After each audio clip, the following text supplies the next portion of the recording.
ekipa je odlična, po mojem mnenju zelo dobra, tako da bo tudi v političnem predstavništvu dostojno zastopala Maribor, vendar ne gre zgolj za politično predstavništvo, gre predvsem za to, da Mariborčani izberejo tisto politično opcijo, jaz si želim, da izberejo močno politično opcijo, ki bo dejansko lahko izvajala politiko, kot jo je zastavila.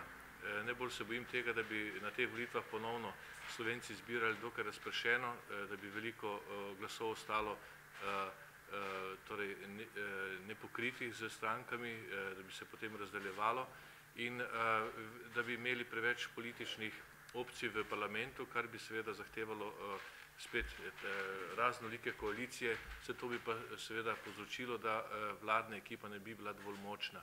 Ta hip Slovenija potrebuje močno vlado, da lahko potegne, ki lahko potegne Slovenijo iz krize. Jaz sem prepričan, da še nikoli po letu 90 ni bilo tako pomembno, niso bile še tako pomembne volitve kot ravno danes. Slovenija se je takrat in danes nahajala v eni podobni situaciji, v neki negotovosti, v krizi in ravno zaradi tega smo potrebovali takrat močno vlado in potrebovali jo bomo tudi v prihodnjih letih.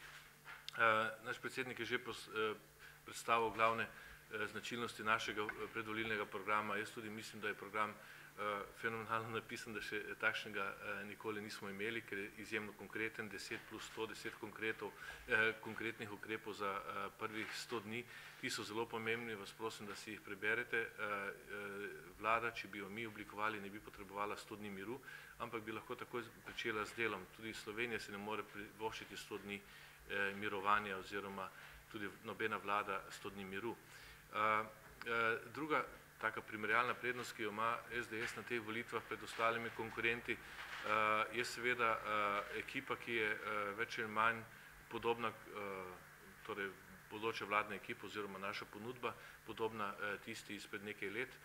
Torej ljudje, ki so delovali in ki bodo delovali v prihodnji Janševi vladi, če bo, so prepoznavni, imajo določene izkušnje, domače, mednarodne, krasila jih je neka predanost delu in jaz obljubim in to lahko obljubimo, da bo tako tudi v prihodnje.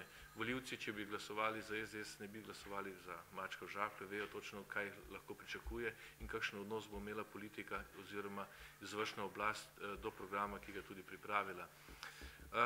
Morda bi poudaril še eno prednost, to je izrazita mednarodna podpora Slovenske demokratske stranke, mednarodni politični dejavniki so spoznali, kdo je kdo tudi v slovenskem prostoru, praktično vse evropske vlade, vlade Evropske unije, pa tudi večje politične, glavni politični akterji so eksplicitno podprli SDS. To se mi zdi še zelo pomembno tudi za prihodnja leta. Res pa je, da si v Evropi želijo, da Slovenija ne bi živela na njihovih ramenih, da bi Slovenija dobila vodstvo, ki bo zagotovilo, da bo Slovenija samostojna, odrasla osebnost, ki bo znala skrbeti tudi zase. To je en taki imperativ tudi takrat, kadar evropska politika izbira svoje partnerje v nacionalnih državah. Jaz menim, da so še prednosti, zaradi katerih bodo volivci lahko izbirali ali pa glasovali za nas. Večkrat rečemo, da stvari ne jemljemo zgolj kot šport ali pa politiko kot interes. S Pučnikom rečemo, da nam dejansko gre za stvar in če si zastavimo neke politične cilje, bomo naredili vse tudi, da jih izpolnimo.